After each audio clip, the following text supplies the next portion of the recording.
बेटा बाकी आपका चैप्टर हो चुका है, जितना आपका माइनर में आएगा। 18 तारीख तक का सिलेबस आपका हो चुका है। उसके बाद 3 टॉपिक बचे हैं, वो 3 टॉपिक मैं करवा देती हूँ, क्योंकि कई बार ये क्या करते हैं कि आगे से क्वेश्चन दे देते हैं एक आध कोई। ठीक है, तो आपका 1-2 टॉपिक और करा देते हैं। तो देखिए 3 टॉपिक कौन से बचे हुए हैं। पहला बचा हुआ है heterogeneous mixture.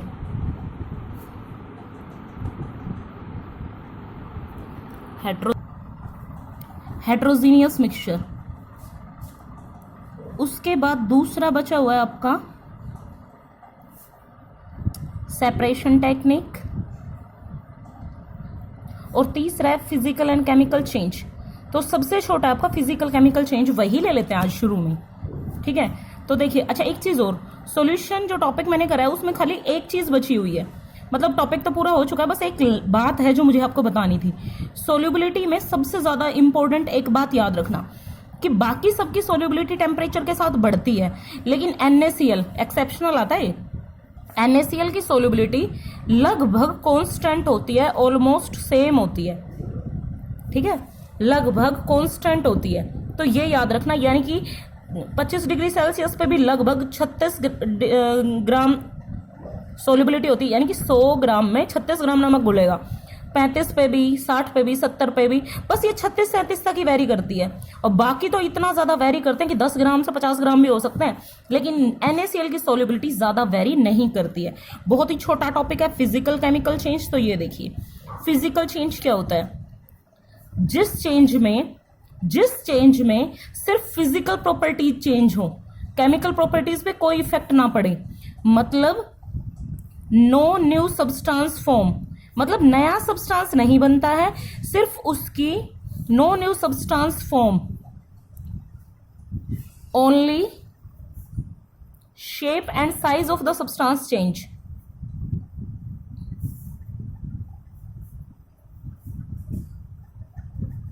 Only shape and size of the substance change, ठीक है, is known as physical change.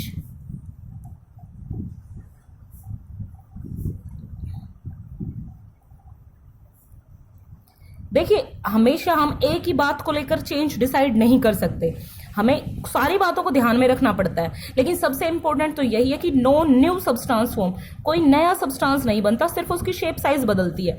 उसके साथ इसमें कुछ और भी पॉइंट्स हैं। No heat involve in the process, heat involve नहीं होती, लेकिन ये हर किसी में सच नहीं है। मोस्टली टॉपिक्स में मोस्टली केसेस में बात हो रही है कि हीट चेंज नहीं होती है, लेकिन कुछ एक चेंजेस में हीट चेंज होती है। तो आप सिर्फ हीट को माइंड में रख के नहीं कह सकते कि फिजिकल चेंज है, थोड़ा सभी पे फोकस करना। No heat involve in the process. और उसके बाद ये जो प्रोसेस होता है ना, वो रिवर्सिबल होता है। रिवर्सिबल होता है कि वापस भी हो जाए, जैसे गाड़ी रिवर्स करते हैं ना, ऐसे रिवर्स होता है जो वापस भी हो जाए। जैसे मान लिया आपने पानी को फ्रीज किया है तो वो बर्फ बन गया, अब बर्फ को थोड़ी देर बाहर निकाल के रहो तो वो वापस पानी बन गया। ये रिवर्सिबल प्रोसेस। अब देखिए इस प्रोसेस में तो हीट इन्वॉल्व हुआ है, लेकिन आप जब इस पूरे डेफिनेशन पे जाओगे कि कोई नया सब्सटेंस बना या नहीं, तो आप देखोगे नया सब्सटेंस नहीं बना, पहले भी H2O था, अब भी H2O है। तो कुल मिला के ये फिजिकल चेंज है। कुछ इंपॉर्टेंट एग्जांपल्स देने जा रही हूँ फिजिकल चेंज के, कभी भी कंफ्यूज मत होना। Cutting of would, paper, cloth, यानी कि निर्जीव चीजों की जब भी कटिंग होगी ना तो वो फिजिकल चेंज होता है। उसके साथ ही सेपरेटिंग बटर फ्रॉम कर्ड। अब यहां इसमें बच्चे बहुत ज्यादा कंफ्यूज होते हैं, यूं कहेंगे मैडम दही से मक्खन निकल आया तो मक्खन नई चीज बन गई। बेटा बना कहाँ है, फॉर्मेशन वर्ड कहाँ है, separating butter from curd, curd में से मक्खन अलग होना। देखिए इधर ये एक कर्ड का पार्टिकल था, एक बटर का था, ये दूसरा कर्ड का था, बटर का था। ऐसे जब हमने इसको रोटेट किया, स्पीड से मिक्स किया, तो ये पार्टिकल बस अप डाउन हुए हैं। बटर उसी में था, कुछ भी नया नहीं बना, उसी में था। बटर अप डाउन हुआ है, नया नहीं बना है, उसमें से सेपरेट हुआ है। जैसे आप देखो गेहूं है, गेहूं के अंदर कुछ कंकर मिले हुए हैं, अगर आपने हाथ से अलग निकाल दिए तो इसका मतलब थोड़ी वो बन गए। अरे बेटा वो तो उसी में बने बनाए थे, आपने तो सिर्फ सेपरेट किए हैं। वही है ये सेपरेटिंग बटर फ्रॉम कर्ड, बहुत इंपॉर्टेंट एग्जाम्पल आता है ये, बच्चे मतलब मोस्टली कंफ्यूज होते हैं इसमें। चलिए कुछ केमिकल चेंज करा के एग्जाम्पल कराएंगे, फिर लास्ट में देखते हैं केमिकल चेंज। इसका एकदम उल्टा, new substance form, new substance form, और जब सब्सटेंस ही न्यू हो गया तो प्रॉपर्टीज भी न्यू आ गई। New substance form with new properties,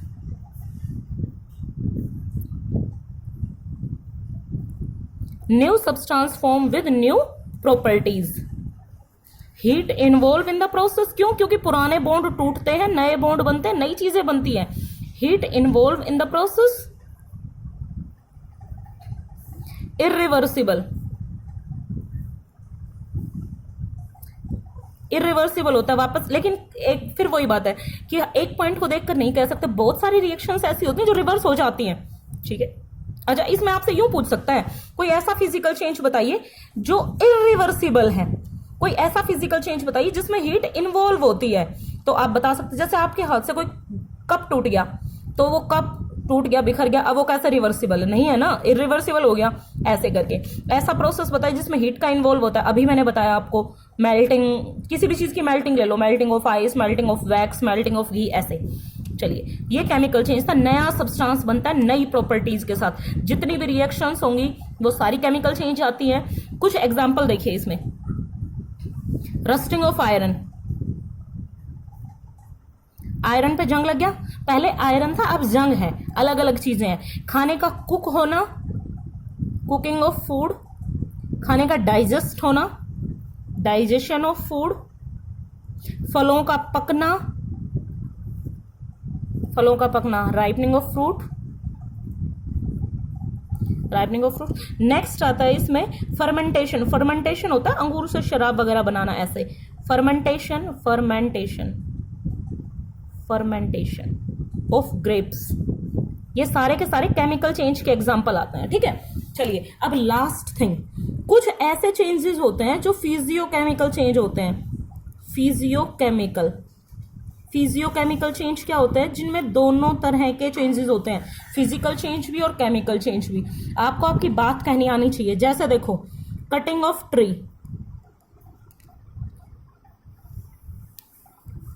मैंने यहां आपको एक बात कही थी फिजिकल चेंज में, जब एग्जांपल दिया, निर्जीव चीजों की कटिंग फिजिकल चेंज होता है, लेकिन किसी भी लिविंग थिंग की कटिंग केमिकल चेंज होता है, क्योंकि आपने एक लिविंग बॉडी को डेड कर दिया। उसमें कितने सारे फंक्शन होते, कितना, कहीं फोटोसिंथेसिस है, कहीं उसमें मतलब लाखों बायोकेमिकल रिएक्शंस होती हैं, वो सारी स्टॉप कर दी। Cutting of tree chemical change होता है। लेकिन अगर आप उसको समझाना चाहो तो अपनी बात को डिटेल बोलो और फिर आप उसको फिजियोकेमिकल चेंज कहो, क्योंकि कट किया है तो फिजिकल चेंज तो हुआ ही है, और उसके साथ एक लिविंग बॉडी को डेड कर दिया तो वो केमिकल चेंज है, तो फिजियोकेमिकल चेंज हो गया।